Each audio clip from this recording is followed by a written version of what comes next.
Cela paraît une évidence, mais l'apprentissage a pour vocation de placer l'apprenti en situation d'apprendre. Donc, que les conditions en entreprise soient alignées avec les prérequis académiques du programme visé en vue de la diplomation. Il est donc indispensable que le CFA s'assure que les missions qui seront confiées à l'apprenti durant son contrat correspondent aux compétences visées dans le programme et permettent donc à l'apprenti d'atteindre cet objectif de certification.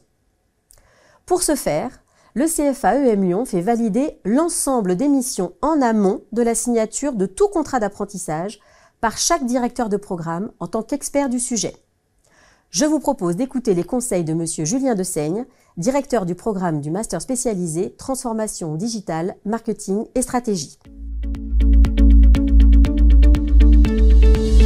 Alors j'ai 3 points de vigilance quand je regarde une fiche mission. Le premier point, c'est l'intitulé de la mission. C'est important que cet intitulé corresponde aux différents métiers auxquels forme le programme en alternance. Le deuxième point de vigilance, ce sont les missions elles-mêmes. Est-ce qu'elles sont en phase avec le référentiel d'activité du programme?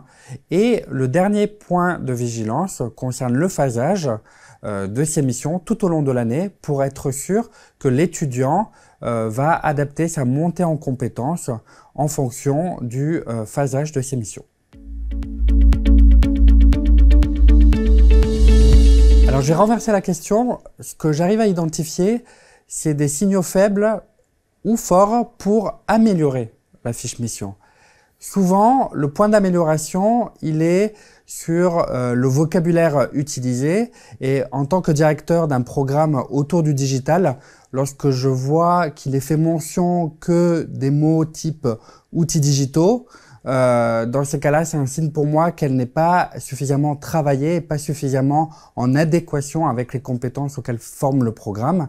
Et c'est en général le commentaire que je fais auprès de l'entreprise et de l'alternant pour la retravailler en lien avec la fiche RNCP du programme. Oui, bien sûr, c'est assez simple. Il y a 2 compétences clés qu'on peut attendre d'un apprenti lorsque vous voulez en recruter un. C'est la capacité à fournir un travail conséquent. Ce travail-là, il doit à la fois convenir aux besoins de l'entreprise par rapport à ses missions et aussi aux besoins de l'école pour la montée en compétences. Et donc, c'est important d'évaluer cette forte capacité de travail chez l'alternant. Le deuxième point, là, concerne l'organisation de l'étudiant.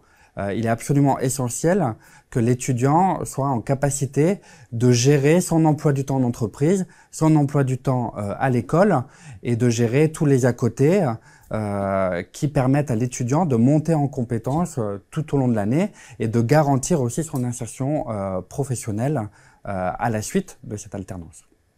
En conclusion, si l'enjeu de la réussite d'une expérience en apprentissage réside dans le succès de la mission, c'est parce que dès le début, la mission est claire, connue et alignée avec le programme.